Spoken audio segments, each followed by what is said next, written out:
और चीज़ें जो सामने आई हैं, आप खुलासा कह सकते हैं या फर्जीवाड़ा कह सकते हैं, ये आप लोगों पर छोड़ते हैं और बिहार की जनता पर छोड़ा जाता है। इस प्रेस कॉन्फ्रेंस की शुरुआत से पहले आपको सामने वाले स्क्रीन पर कुछ जो है दिखाया जाएगा।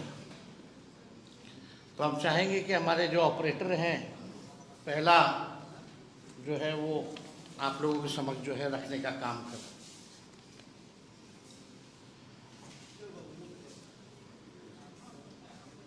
एक मिनट, पहले वो वाले में जाओ, दिस वाले।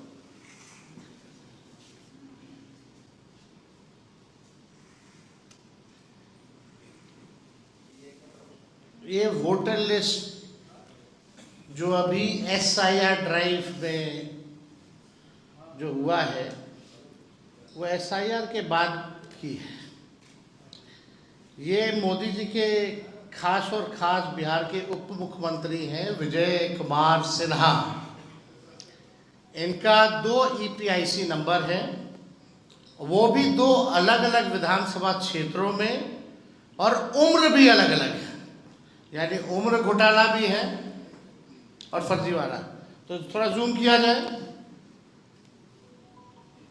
और जूम करो। ये बांकेपुर विधानसभा क्षेत्र का है, आप देख सकते हैं 757। पिता का नाम आप मैच कर सकते हैं। इसमें आयु जो है 60 वर्ष जो है दिखाई गई है। और ये नीचे जाओ, जो डेट लिखा है उस पर नीचे जूम आउट करो, नीचे जाओ, नीचे। ये जो अभी जो SIR जो हुआ है अगस्त में जो रिलीज किया गया है, ये उस सूची में भी नाम है। तो हम लोगों ने इसको निकलवाया है। और दूसरा पेज पे जाओ आप। ये देखिए लखीसराय का है, इसमें उम्र 57 वर्ष है। और ये भी 2025 का जो SIR जो अगस्त में नया जो निकला है, ये उसमें। तो आप समझ सकते हैं। और दूसरा पेज जाओ। ये जो 2024 यानी फरवरी जनवरी के माह में जो निकला था जो लिस्ट, ये बांकेपुर का है। ऊपर जाना, जूम करो, ये बांकेपुर का है। तो बांकेपुर का 2 है, एक जो फरवरी वाले में था और एक जो अगस्त वाले में, और लखीसराय वाला जो अगस्त में एनरोलमेंट है। अब दूसरा पे जाओ, दूसरा पे जाओ। तो ये वोटर लिस्ट का है जो अभी सूची निकली है। दूसरा देखिए, दूसरा पेज पे जाओ। दूसरा ये हटाओ ना, वोटर लिस्ट वाला। ये देखिए, इसमें नाम, नंबर जो है, पिता का नाम, EPIC नंबर वगैरह जो है सब मिल जाएगा। अब हम चाहेंगे कि दोनों विधानसभा का दिखाओ।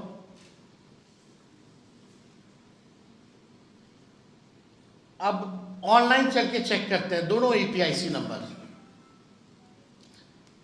ताकि प्रमाणित हो जाए। अब ऑनलाइन चेक किया जाए। ये लखीसराय का डालो।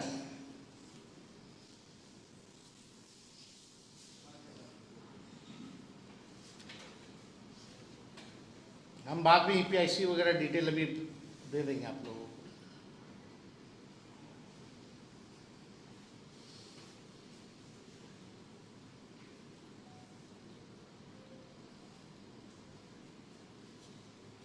आप देख सकते, जूम करो।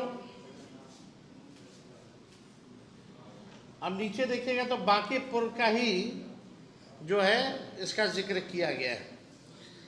इन्होंने 2 अलग अलग विधानसभा क्षेत्रों में 2 अलग अलग गणना पत्र भरे होंगे। मान लीजिए जो इलेक्शन कमीशन का BLO तो जाता होगा, यानी लखीसराय में भी इनके पास BLO गया होगा, तो इन्होंने हस्ताक्षर किए होंगे। और बांकेपुर में भी बीएलओ गया होगा तो ये हस्ताक्षर किए होंगे तभी ना आया है। अगर वो हस्ताक्षर डिप्टी सीएम नहीं किए हैं तो जो बात तेजस्वी और हम लोग महागठबंधन के लोग चुनाव आयोग से कह रहे कि पूरी तरीके से फर्जीवाड़ा चल रही है चुनाव आयोग का, तो या तो दो ही चीज हो सकता, या तो चुनाव आयोग की एसआईआर की पूरी प्रक्रिया ही फर्जीवाड़ा है, या तो बिहार का मुख्यमंत्री फर्जीवाड़ा है। यही दो चीज हो सकती है, और तो कोई तीसरा चीज हो ही नहीं सकता। तो आप देखिएगा दोनों जगह अलग अलग ना प्रपत्र पर इन्होंने हस्ताक्षर किए, अर्थात जानबूझ करके इन्होंने या तो दोनों जगह अलग अलग किया हो, दो जगह अलग बनवाए हो। अब पटना लखीसराय का अलग अलग फेज में चुनाव चलता है, तो कभी पटना भी वोट देते होंगे, फिर अगला फेज होता होगा तो लखीसराय भी जाकर के वोट देते होंगे। तो इन पे तो एफआईआर बनता है भाई, इनसे तो सवाल पूछना चाहिए। दो एपिक नंबर, दो अलग अलग विधानसभा में, उम्र भी अलग अलग कैसे हो गया भाई। और चुनाव आयोग का मानना है कि बीएलओ गए हैं और बीएलओ ने हर एक लोगों से मिलकर के साइन दस्तावेज में फॉर्म में कराया है। तो यानी इन्होंने किया होगा, तो गलती किसकी है?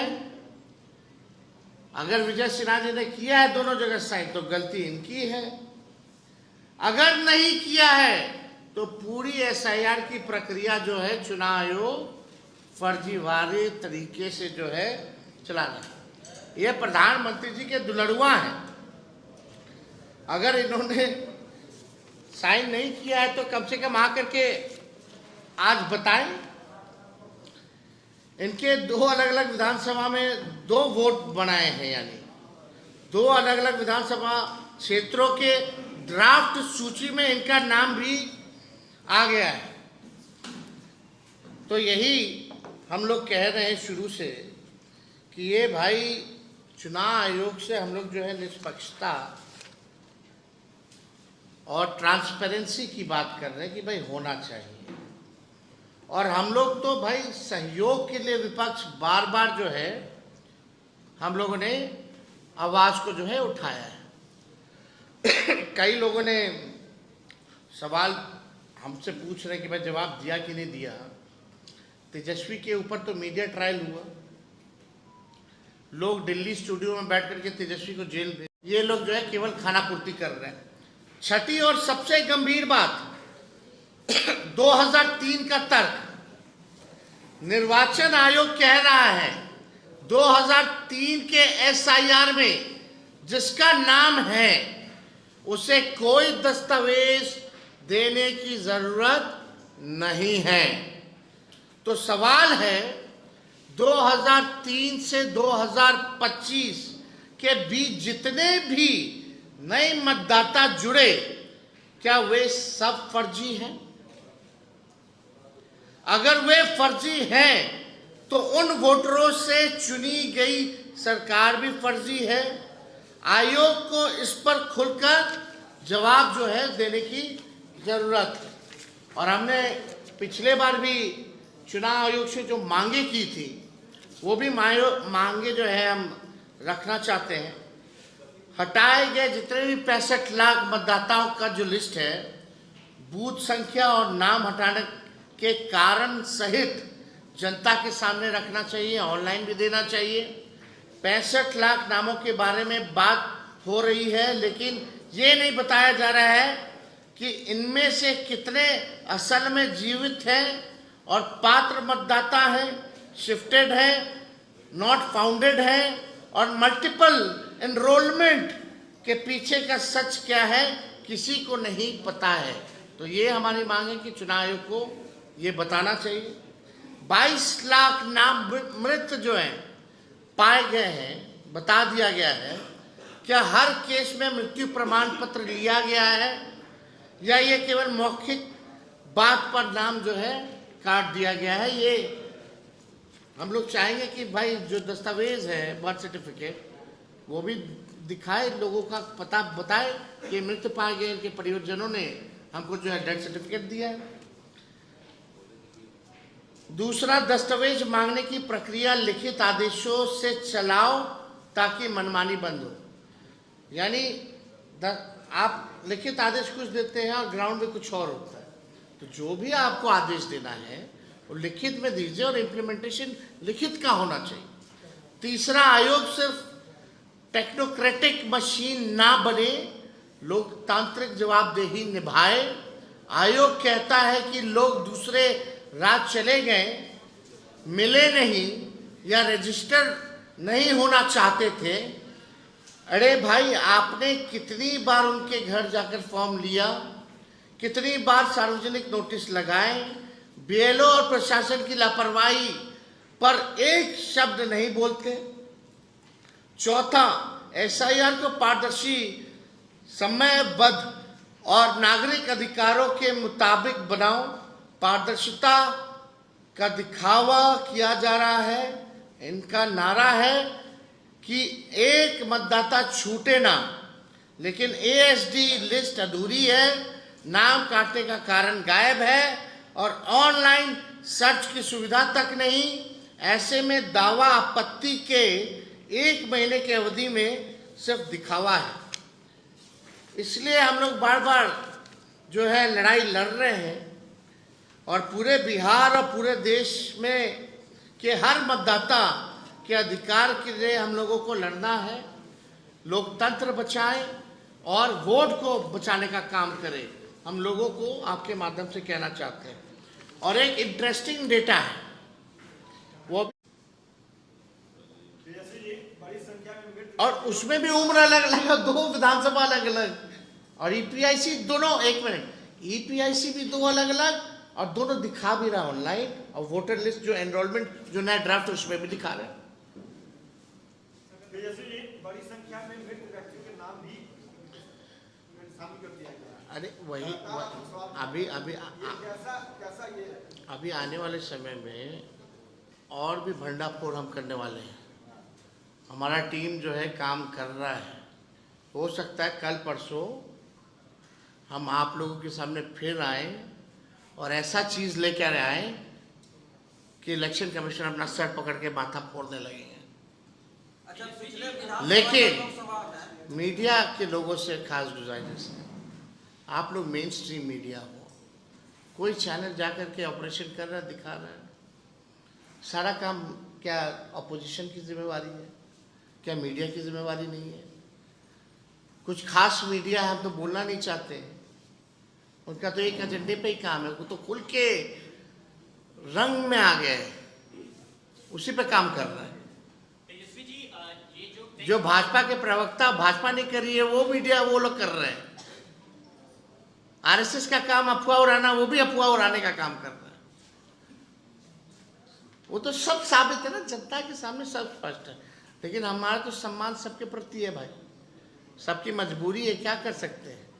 किसी का कुछ मजबूरी है, किसी का कुछ मजबूरी है, किसी का कुछ दुखती रथ पे हाथ रख दिया गया है, तो सब कारण हम लोगों को पता है। तेजस्वी सबके लिए है, सबके हमदर्द है, सबके साथी है, और ज़रूरत पड़ेगा तो तेजस्वी आएगा, और कोई सहयोग करने वाला नहीं है। और तो विंडिक्टिव लोग हैं। एक पत्रकार पे एफआईआर हुआ ना, तो सब पत्रकार डर गया, कोई ग्राउंड भी नहीं जा रहा है, कोई न्यूज़ भी नहीं दिखा रहा। अब पत्रकार अगर डरने लग जाएंगे तो काम कैसे चलेगा भाई? ये मेरी और आपकी बात थोड़ी है। हम कहाँ कह रहे कि केवल मेरे वोटर्स का नाम कटा जा रहा, कोई भी वोटर सबकी काटे जाओ। कई मीडिया वाले के परिवार में हम नाम नहीं बताएंगे, हमको मैसेज किए भैया मेरा है, मेरी बीवी का नाम नहीं है। अब हम क्या बोले, नहीं बोलना चाहते।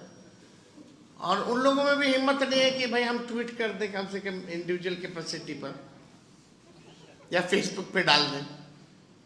तो हम तो सब जान रहे हैं ना भाई, लेकिन जो सच्चाई है, सच्चाई और सवाल पूछने में क्या जाता है?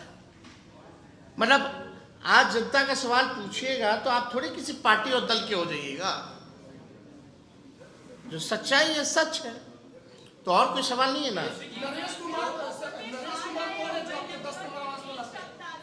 वोटर आईडी लिस्ट में एक नाम है नरेश राम, उनका घर नंबर और आपका सेम है। देखिए, चुनाव आयोग का एक गाइडलाइन है, पूरे परिवार का एक लिस्ट एक साथ होना चाहिए, है ना। जो मेरा जो लिस्ट जो वोटर है, मेरे भाई भी हैं, बहनें भी हैं, माता पिता भी हैं, तो एक साथ होना चाहिए। मेरा माता पिता का अलग मकान, मेरे भाई बहन का अलग मकान, मेरा अलग मकान, और हम जो है किसी और के साथ है। कितना गहन तरीके से और कितने पारदर्शिता तरीके से निष्पक्ष होकर के चुनाव आयोग SIR में काम किया, वो दिख रहा है। तेजस्वी जी, ये जो टेक्स्ट बेस्ड PDF से इमेज बेस्ड PDF जो अपलोड की गई So it is more difficult to search.